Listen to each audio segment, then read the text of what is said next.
Alright, welcome to Gingerman's Packers.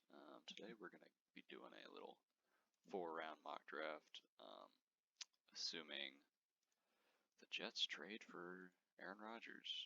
This could be an interesting one. They pick 13, super valuable pick that'll allow us to get some very good players if we get the 13th and 15th pick. Very excited about that. As much as I hate to see Aaron Rodgers leave, it's time for our boy Jordan Love to take the reins. So we want pick 13. I just don't know how much the Jets are going to give us, so I don't want to be. I'm going to say a third and then probably a conditional second rounder. And then also I've been seeing a lot of things showing us getting like either Elijah Moore, Denzel Mims, Corey Davis. My personal pick is Elijah Moore just because the cheap rookie contract. So if we offer that trade, it's going to go through, and I don't think that's unrealistic at all.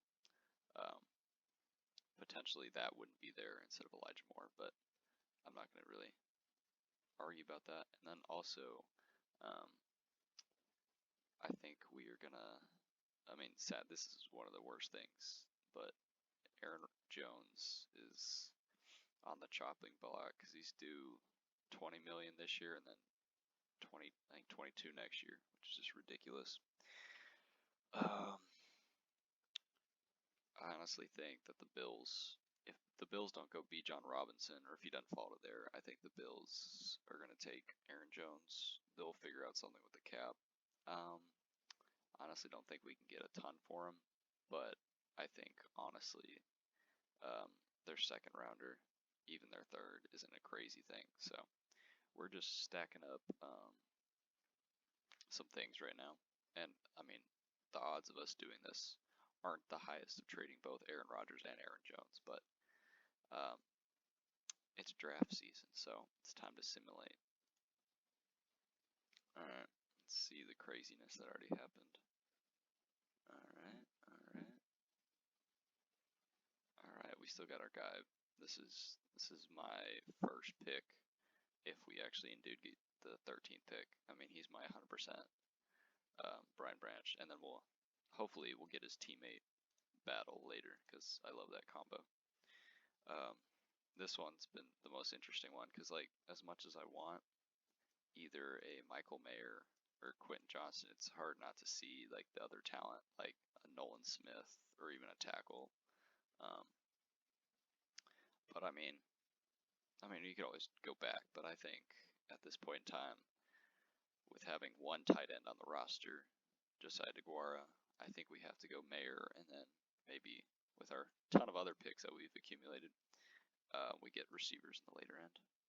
And honestly, with those two, if you had both of those, you could trade up and maybe go get a Njigba or somebody who I love because he's from the Dallas area, which is where I'm from. So yeah, it's pretty cool. All right, at the 45 pick, I mean, Cody's not bad here. I love the Ringo as a player, but we're not really. I feel like this is a really cornerback heavy draft. And then also Darnell Washington, I think he's going to go higher than that. But if we didn't pick Mayer and we went Darnell Washington, I'd be okay. That would be okay in my book for sure. But honestly, I think we're just going depth with Cody because I don't know, Bakhtiari's contract's in like 30 million this year, and so I could see the Packers cutting ties with him as well. So it could be a full rebuild. So we'd have him and Zach Thomas, our tackles. I would not be too mad about that. The 59th pick, I haven't drafted from this spot too many times. I love the two Tennessee receivers in this draft. They're both very solid. But if we did trade Aaron Jones, we would be looking in the next 3 picks to probably adding a running back. And there's some great running backs here. It's a pretty stacked class. So I don't think we need to push ahead and get an Alabama running back. Never been a fan of them. Honestly, here we're looking at edge. That's one of our biggest needs. And Zach Harrison, not the perfect fit by any means, but he could be fantastic at this spot. All right, we're entering the third round, and there's a lot of. I mean, he has been by far my favorite player to come out of UT in a while, and then also Jordan Battle. Having that combo would just be incredible because they know each other, and they could probably start day one if we didn't sign either Amos or Rudy Ford back. We have a pick in 3 picks later, so I'm pretty sure Overshown will be gone by then. But I might pick him here and then hope that Battle is still there in a couple picks. And we get lucky, and he is. And so we take that. I know taking 2 safeties in the top, our 3 rounds is crazy, but I think it's worth it. And then hopefully my boy is still here, Marvin Mims. As an OU guy, I mean, I'm a little biased. Plus the North Texas area where he was incredible at Lone Star High School. I'm a little biased, but I think he's a really good player, and we need receivers and depth. So I know we haven't gotten a running back yet, and I think McBride would be good. I think we go with Mims. I think it's a good choice.